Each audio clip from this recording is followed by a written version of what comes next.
Hello everyone, I'm Women International Master Knarik and I'm using the chesswithknarik.com website to record this video. In this video we're going to see a third position where we are trying to do the Greek gift sacrifice or the classical bishop sacrifice, which is basically sacrificing our bishop on the h7 square. In the previous videos we did talk a bit more details about what are the requirements to have this sacrifice, and let's say what are the openings from where we can get to this position. And but here this one is a bit different, because usually in the previous positions and in general we have a pawn that's on e5 which is driving away the black knight from f6, and that's why the black king usually is not defended. Here we don't have that pawn, but the knight is not there, which is good for us. And okay, also usually we're having a white knight on f3 or h3 that was helping our queen with the checkmate. Here we don't have. But what we have instead with white, we have two very powerful tools. We have our two bishops that are attacking the black king. And usually when we have our two bishops attacking, that's a very, very powerful attack, because basically we're controlling the light and dark squares and attacking both squares on the king side. So here let's start then. This attack is going to work definitely, because not only we have, let's see, 1, 2, 3 pieces that are attacking the king and no black pieces defending there. In addition, we have another piece that can join our attack here, the fourth one. So let's see. We sacrifice our bishop and let's say black captures. We can see later if black king doesn't capture what's going to happen. Of course, now our queen is going to check. The king's only move is to g8, and now our second sacrifice, which is going to make the king completely exposed, and we will be able to attack this king and win. Now let's see.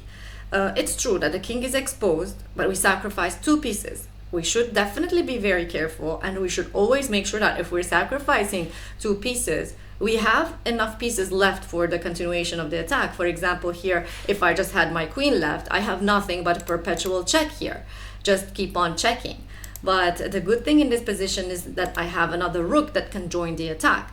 And so I can join the attack right now with my rook by, let's say, lifting it to c3 or c4 and then taking it to the king side. But I don't want black to escape to the queen side with the king and be safe after sacrificing two pieces. That's going to be losing for us.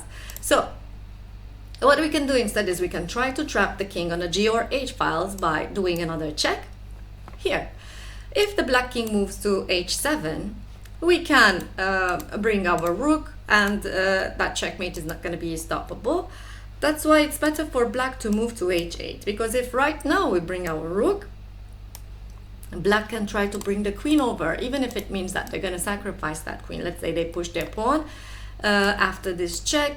They can try to sacrifice their queen and continue this game, because we already sacrificed two bishops for two pawns, and now we're going to give up the rook for the queen. Black can try to resist in this position.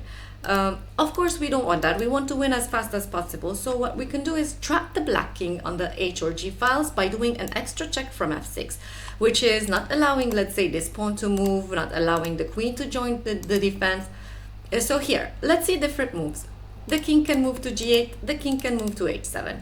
Now, in both cases, it should be similar, because we are bringing our rook over to help with the checkmate, and the queen is just stopping the other pieces from participating in the defense.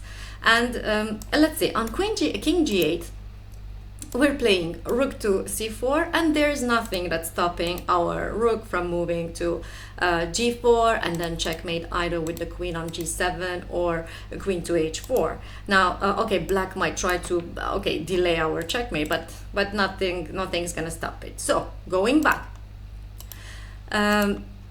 you might realize that I'm often saying c4. Now, the reason why not c3 is that I don't want black to be able to bring over any pieces that might help with the defense.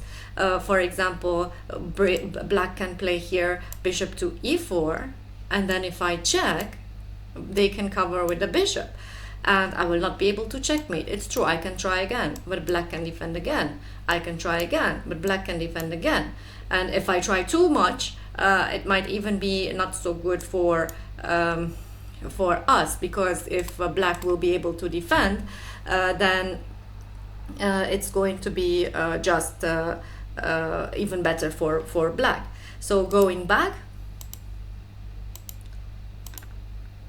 we said not to rook, not to c3, but rook to c4 if the king is moving to g8. Now let's see, how about if the king doesn't move to g8, king moves to h7? Again, we can play a rook to c4, and our next move is going to be the check, and the check on h4, and then checkmate, and then or checkmate with our queen. So, and again, nothing is stopping it. Of course, black can delay, do some moves that delays our checkmate, but it's just delaying. Those are just hanging pieces. We can just capture all of them and just go and do our checkmate after a move or two. But let's see one more line that we didn't see. Probably it was here. No, two more lines I think we didn't see. That if we check and then we sacrifice our second piece, what if black doesn't capture?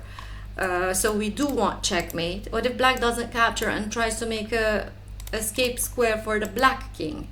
So then we can continue with our attack, and here we can capture on f8. And okay, of course black does not want to capture, because then they're also going to lose their queen. So what if they don't capture? What else to play here? Let's say, what if they try to defend their queen so that they don't lose it? Like this, let's say, we can play here, here, and okay, we can trade queens, because we have here the exchange up, where the exchange up, plus in addition to the exchange we have 2 pawns as well. So this is a very good position for white. We can just remove the bishop and continue playing this game slowly but surely. We're going to win. Going back to the initial position, here if we capture, what if black doesn't capture back? This is something that happens often, but then, okay, it's the same. We just already captured a pawn. We made the black king weak. Even if there's nothing else, that's already something good. If black just moves away, even if there's nothing else and I just move away my bishop, I expose the black king. Now the black king doesn't have the h pawn to defend it, and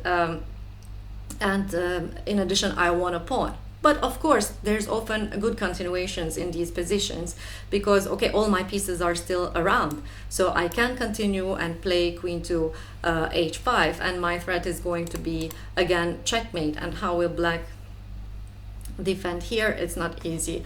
Okay, even if they try to make room for the king, it's not going to work, because I have 2 bishops that are helping me here, and definitely it's going to be a checkmate.